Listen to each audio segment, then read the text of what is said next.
قال النبي صلى الله تعالى عليه وسلم لو بلغ ذنوبك عنان السماء ثم استغفرتني غفرت لك ولا أبالي। নবী করিম সাল্লাল্লাহু তাআলা আলাইহি ওয়াসাল্লাম বলেন, কোনো বান্দার যদি গুনাহ, সে ছোট থেকে বড় হয়েছে, এত গুনাহ করে ফেলেছে যে তার গুনাহ জমিন থেকে নিয়ে আসমান পর্যন্ত পৌঁছে গিয়েছে,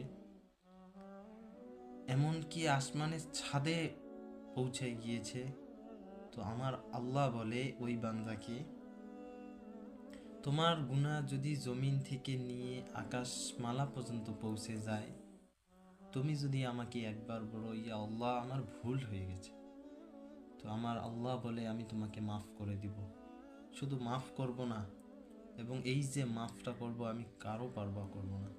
এজন্য সবার কাছে, প্রত্যেকের কাছে অনুরোধ, আল্লাহর কাছে ফিরে আসি, আল্লাহর কাছে মাফ চাই, আল্লাহর কাছে সমঝোতা করে নিই। আল্লাহ পাক প্রত্যেককে তৌফিক দান করুন।